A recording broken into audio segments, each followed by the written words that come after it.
2026 বিশ্বকাপের উচ্ছ্বাস উন্মাদনা শেষ হওয়ার বেশ লম্বা একটা সময় পেরিয়ে গেলেও ফাইনাল ম্যাচটা নিয়ে তৈরি হওয়া বিতর্ক এবার মোড় নিয়েছে গল্পের ভিন্ন পথে। সম্প্রতি পুলিশের তদন্তে বেরিয়ে এসেছে চাঞ্চল্যকর সব তথ্য। তবে কি আসলেই মেসিকে মেরে ফেলার পরিকল্পনাটা চালানো হয়েছিল? আর এর জন্যই কি তবে বুকে বোমা ও হাতে বন্দুক নিয়ে হুমকি দেওয়া হয়েছিল আর্জেন্টাইন শিবিরকে? বিস্তারিত ভিডিওর বাকি অংশে। দর্শক, যুক্তরাষ্ট্রের মেডলাইট স্টেডিয়ামে স্পেন বনাম আর্জেন্টিনার সেই ফাইনালের মহরণ, যেখানে গোটা টুর্নামেন্টটা দুর্দান্তভাবে শেষ করা মেসিদের অসহায় আত্মসমর্পণ মোটেও স্বাভাবিক বলে মনে হয়নি ওদের ভক্ত সমর্থকদের কাছে।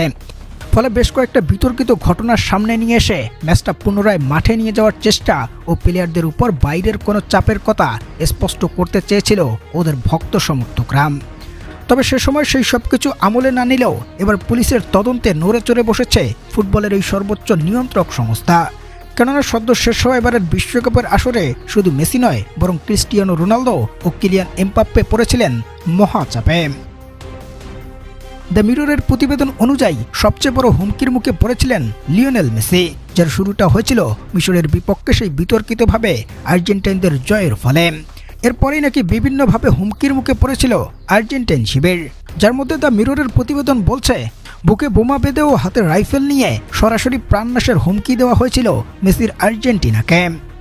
জর্ডানের বিপক্ষের ম্যাচে তাই একাধিক সিকিউরিটি আর বিভিন্ন প্রোটোকল অবলম্বন করেছিল নিরাপত্তাকারীরা। যে ঘটনা থেকে পার পায়নি পর্তুগিজ যুবরাজ ক্রিস্টিয়ানো রোনালদো ও ফরাসি তারকা কিলিয়ান এমবাপ্পেও। জানা গেছে ছদ্মবেশে রোনালদোর হোটেল রুমের অবস্থান জানার চেষ্টা করায় একজনকে গ্রেপ্তার করেছিল পুলিশ। আর অন্যদিকে হয়রানির শিকার হয়েছিলেন ফরাসি ফরোয়ার্ড কিলিয়ান এমবাপ্পে। সব মিলিয়ে দ্য মিররের প্রতিবেদন অনুযায়ী সদ্য শেষ হওয়া এবারের বিশ্বকাপে বেশ চাপের মুখে পড়েছিল এই তিন তারকা। তবে ফাইনালে সেই মহরণটা নিয়ে কোনো বিতর্কের কথা স্পষ্ট করেনি গণমাধ্যমটি।